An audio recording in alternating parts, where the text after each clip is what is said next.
Hello my dear friends, नमस्कार। कैसे हो सभी? उम्मीद करते हैं बहुत ही अच्छे होंगे, स्वस्थ होंगे और आपकी तैयारी भी अच्छे से चल रही होगी। फ्रेंड्स, हम आपके लिए आज लेकर आए हैं समास की धुआंधार ट्रिक। जी हाँ दोस्तों, जो समास होता है आपका, समास से संबंधित जितने भी क्वेश्चंस पूछे जाते हैं आप उनको एक नैनो सेकंड में आप आंसर कर पाएंगे। बिल्कुल आपका आंसर सही जाएगा। उसी श्रृंखला में हम आपके लिए धुआंधार ट्रिक लेकर आए हैं समास की। तो चलिए आज की क्लास को शुरू करते हैं। देखिए, समास समास क्या होता है? समास का शाब्दिक अर्थ है संक्षेपीकरण, यानी कि किसी चीज को संक्षेप में करना। संक्षेपीकरण बोलते हैं ना, जैसे कोई आंसर राइटिंग आती है लिखने को, उसमें बोलते हैं कि इसका उत्तर संक्षेप में दीजिए, यानी कि एक समरी टाइप होती है, तो संक्षेप में करना। इसकी परिभाषा क्या होती है? दो या दो से अधिक शब्दों से मिलकर बने हुए एक नवीन एवं सार्थक शब्द को समास कहते हैं। यानी कि दो या दो से अधिक शब्दों से मिलकर जो एक नवीन शब्द बनता है वो लेकिन सार्थक शब्द होना चाहिए। ऐसा नहीं है कोई भी दो शब्द मिला दिए उसका कोई अर्थ ही नहीं निकल रहा है, ऐसा नहीं होता है। सार्थक अर्थ निकलना चाहिए तभी वो समास होगा। समास के दो पद होते हैं। देखिए, एक होता है पूर्व पद और एक होता है उत्तर पद। दो पद समास के होते हैं। चलिए समास के प्रकार देख लेते हैं। समास के कितने प्रकार होते हैं? समास सामान्यतः 6 प्रकार के होते हैं, यानी कि समास के 6 भेद होते हैं। कौन कौन से होते हैं?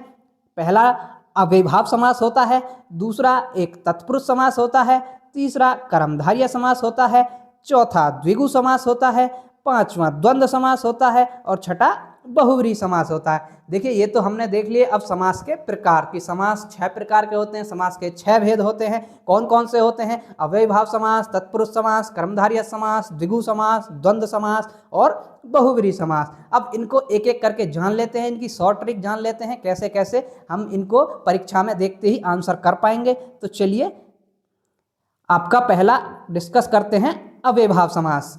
अव्ययीभाव समास क्या होता है? जिस समास में पूर्व पद अव्यय हो उसे अव्ययीभाव समास कहते हैं। यानी कि अव्यय मतलब जो किसी भी शब्द में जो उपसर्ग लगा हो। कुल मिलाकर इसकी शॉर्ट ट्रिक यही है। देखिए यहाँ पर भी है, जिन शब्दों में सामान्यतः उपसर्ग लगा होता है वहां अव्ययीभाव समास होता है। यानी कि जिन शब्दों में उपसर्ग लगा होता है, इसकी ट्रिक ही है ये। जहां भी आपको उपसर्ग लगा दिखे वहां आंख बंद करके आप अव्ययीभाव समास लगा के आना है। अव्ययीभाव समास होगा वहां पर। उदाहरण देख लीजिए इसके, जैसे ये है प्रतिदिन। अब इसमें अव्यय प्रति प्लस दिन, आपका विग्रह हो जाएगा दिन दिन, यानी कि दिन दिन, प्रतिदिन, डेली हो जाएगा ना, आज कल, दिन के दिन। ऐसे ही यथाशक्ति, देखिए यहाँ पर भी समास है यथा, ये सभी समास हैं इसमें। यथाशक्ति, शक्ति के अनुसार, विग्रह इसका होगा शक्ति के अनुसार। अगला आमरण, इसमें भी देखिए आ उपसर्ग है, आ प्लस मरण, मरण तक। अनुरूप, अनुरूप, अनु प्लस रूप, इसमें भी अनु उपसर्ग है। ठीक है फ्रेंड्स, रूप के योग्य। आगे है आपका यथाक्रम, यथा प्लस क्रम, क्रम के अनुसार, यहां भी उपसर्ग है आपका। भर पेट, भर प्लस पेट, पेट भर। देखिए शॉर्ट ट्रिक इसकी यही है कि जहां भी आपका जो शब्दों में उपसर्ग मिलेगा आपका, वहां अव्ययीभाव समास लगा के आना आपको। ठीक है फ्रेंड्स, चलिए अगला देखते हैं। क्वेश्चन नंबर 2 तत्पुरुष समास। आपका तत्पुरुष समास क्या होता है?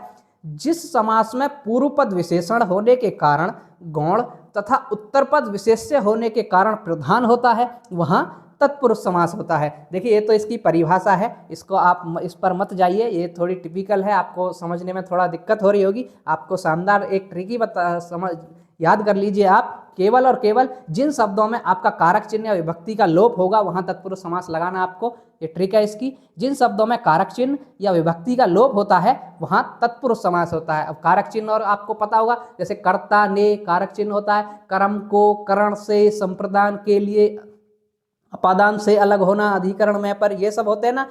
तो ये आपके जहां भी आपका कारक चिन्ह होगा या विभक्ति का लोप होगा वहां आपका तत्पुरुष समास हो जाएगा। जैसे उदाहरण देख लीजिए, शरणागत, शरण में आगत। अब यहाँ पर कारक चिन्ह है में, शरण में आगत, तो यहाँ पर कौन सा तत्पुरुष समास होगा? तत्पुरुष समास के भेद होते हैं विभक्ति के आधार पर, क्योंकि तत्पुरुष समास वही होता है जहां विभक्ति होती है।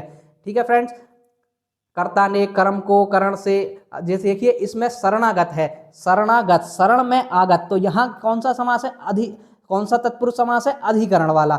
अधिकरण में ही तो होता है विभक्ति। अधिकरण में क्या होता है? में और पर जो आते हैं अधिकरण में आते हैं, तो ये अधिकरण तत्पुरुष हो गया।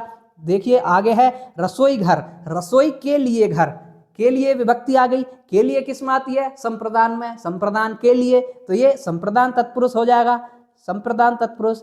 ऐसे ही आपको पहचानना है। देखिए ये बहुत डिटेल होता है, अधिकरण अगर ऐसे आता है कि इसमें अधिकरण तत्पुरुष है या संप्रदान तत्पुरुष है, करण तत्पुरुष है, ये तो डिटेल हो जाएगा, लेकिन आपको मोटा मोटा यही पूछा जाता है लगभग कि इसमें कौन सा समास है, तो तत्पुरुष ही आएगा। उसमें आपको विभक्ति कोई भी हो, मैं हो, के लिए हो, जैसे अब शरणागत है, इसमें आ गया शरणागत में कौन सा समास है, ये तो आपको लगाना तत्पुरुष समास है। ऐसे ही रसोई घर, इसमें क्या है, इसमें भी तत्पुरुष समास है। तो इसकी शॉर्ट ट्रिक यही है कि जिन शब्दों में कारक चिन्ह या विभक्ति का लोप होगा वहां पर आपका तत्पुरुष समास हो जाएगा। चलिए अगला देख लेते हैं, 3 नंबर कर्मधारय समास। अगला है हमारा कर्मधारय समास। अब कर्मधारय समास क्या होता है, जिस सामासिक पद का उत्तर पद प्रधान हो और पूर्व का उत्तर पद में विशेषण विशेष्य अथवा उपमेय उपमान का संबंध हो, वहां कर्मधारय समास होता है।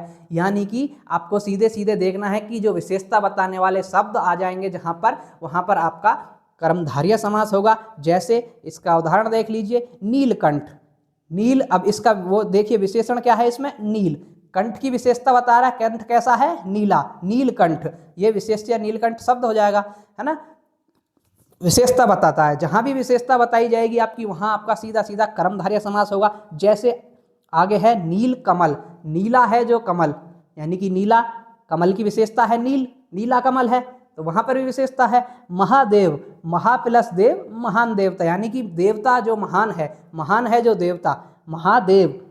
ठीक है फ्रेंड्स, ये आपका यहाँ पर भी विशेषता है कि देवता कैसा है, महान है, देवता कैसा है, महान है, कमल कैसा है, नीला है, कंठ कैसा है, नीला है।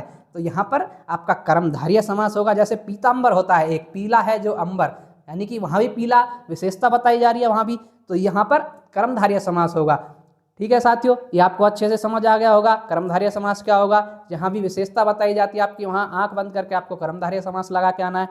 चलिए अगला देख लेते हैं, 4 नंबर द्विगु समास। अब द्विगु समास देख लेते हैं, वो क्या होता है, जिस सामासिक शब्द का पूर्व पद संख्यावाचक विशेषण हो और उसे द्विगु समास कहते हैं। यानी कि आप सीधा सीधा देखिए, कोई भी सामासिक पद है, कोई भी शब्द आपको दिया जाता है, उसका कोई जो पूर्व पद होता है वो संख्यावाची हो, तो वहां पर आपको द्विगु समास लगा के आना है। जैसे उदाहरण देखिए, पंचवटी, पांचवटी, पांचवटी आ गया ना इसमें संख्यावाची। तिराहा, 3 राहों का समूह तिराहा। जैसे दुपट्टा, 2 दुपट्टा। चौराहा, 4 राहों का समूह, है ना। नवग्रह, 9 ग्रहों का समूह, यहाँ पर भी संख्यावाची है। दोपहर, दोपहर, यहाँ पर भी संख्यावाची है। तो जहाँ पर भी आपको संख्यावाची का बोध हो पूर्व पद में, वहाँ आपका द्विगु समास होगा। ये ट्रिक है इसकी कि जिस सामासिक शब्द में प्रथम पद संख्यावाची हो, वहाँ पर आपका द्विगु समास हो जाएगा। संख्यावाची होना चाहिए, आपको द्विगु समास लगा करके आना है वहाँ पर। ठीक है फ्रेंड्स, तो ये थी द्विगु समास की ट्रिक। द्विगु समास यही है, फिर से बता दे रहा हूं मैं कि जो पूर्व पद संख्यावाची हो, ये बहुत आसान है। पूर्व पद संख्यावाची हो, जहां पर भी संख्यावाची दिखे आपको, वहां आपका द्विगु समास हो जाएगा। चलिए आगे बढ़ते हैं, आपका 5 नंबर द्वंद्व समास।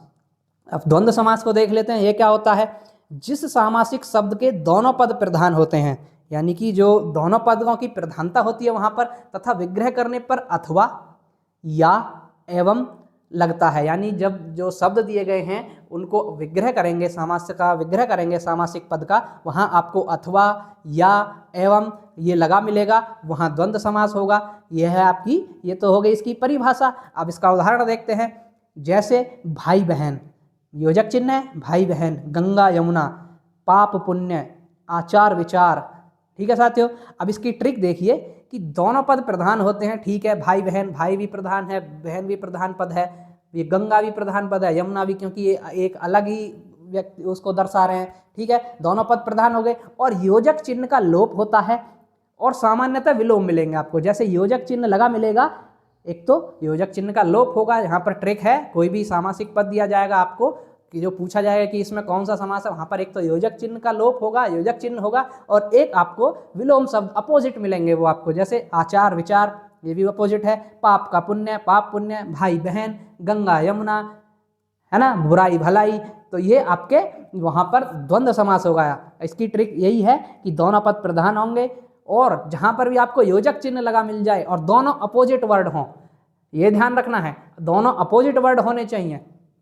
योजक चिन्ह लगा है लेकिन दोनों अपोजिट वर्ड होने चाहिए, तभी आपका द्वंद्व समास होगा वहाँ पर। ठीक है फ्रेंड्स, जैसे अब आप देखिए ये दो शब्द हैं आपके दिन दिन, यहाँ पर मान लिए दिन दिन लिखा हुआ है, मैं लिख के बता रहा हूँ, दिन योजक चिन्ह और दिन, ये इसमें आपका द्वंद्व समास नहीं होगा क्योंकि यहाँ अपोजिट योजक चिन्ह तो है लेकिन अपोजिट नहीं है।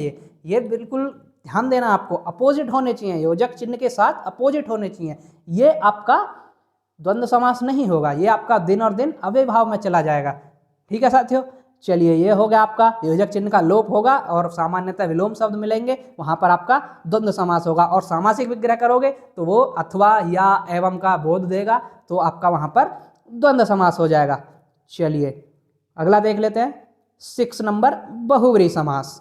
जिस सामासिक पद के दोनों पद अप्रधान हो, यानी कि कोई सा भी पद प्रधान नहीं होता है उसमें से, और समस्त पद के अर्थ के अतिरिक्त कोई सांकेतिक अर्थ प्रधान होता है, उसे बहुव्रीहि समास कहते हैं। यानी कि कोई भी पद प्रधान नहीं होता है और समस्त पद का विग्रह करते हैं तो किसी तीसरे का अर्थ निकलता है, यानी कि कोई भी सामासिक पद किसी तीसरे का अर्थ देता है जहां पर, वहां आपका बहुव्रीहि समास हो जाएगा। जैसे चक्रपाणी, अब चक्रपाणी शब्द है, इसमें कोई सा भी पद प्रधान नहीं है, इसका विग्रह करते हैं, चक्र है पाणी, पाणी मतलब हाथ होता है, चक्र है हाथ में जिसके अर्थात विष्णु, तीसरा अर्थ आया भाई चक्रपाणी का चक्रपाणी जो सामासिक शब्द दिया है आपको उदाहरण में, चक्रपाणी, चक्र है जिसके हाथ में अर्थात विष्णु, तीसरा अर्थ आया इसका विष्णु, चक्रपाणी का तीसरा अर्थ निकल के आया विष्णु, तो यहाँ पर बहुव्रीहि समास हो गया। ऐसे ही दूसरा है सुलोचना, सुलोचना में आपको पूछा जाएगा कि सुलोचना में कौन सा समास होगा, आपको देखना है, इसका सामासिक विग्रह कीजिए। देखिए योजक चिन्ह तो है ही नहीं, इसमें कोई उपसर्ग वगैरह नहीं है, कोई वो नहीं है, तो आपको देखना है इसका सामासिक विग्रह कीजिए। सुंदर है लोचन जिसके, यानी कि सुंदर है, सुलोचन का सामासिक विग्रह हुआ सुंदर है लोचन, लोचन कहते हैं नेत्र को, सुंदर है नेत्र जिसके अर्थात नारी, तीसरा अर्थ निकल के आया कि नारी को दर्शाया जा रहा है, यहाँ पर सुलोचना नारी को बोलते हैं। ऐसे ही चक्रपाणी विष्णु को बोला जाएगा, तो ये तीसरा अर्थ निकल के आता है। इसकी ट्रिक है किसी तीसरे पद की प्रधानता, यानी कि जो शब्द है, जो सामासिक शब्द दिया है आपको, उसको तीसरे पद की प्रधानता, तीसरा पद निकल कर आएगा, उसमें से तीसरे पद की प्रधानता होगी, जो सामासिक शब्द है उसकी दोनों पद अप्रधान होंगे, कोई तीसरा पद अर्थ देगा, कोई सांकेतिक अर्थ देगा। जैसे आपने उदाहरण देख ही लिया है, सुलोचना, सुंदर है लोचन जिसके अर्थात नारी, चक्रपाणी, चक्र है जिसके हाथ में अर्थात विष्णु।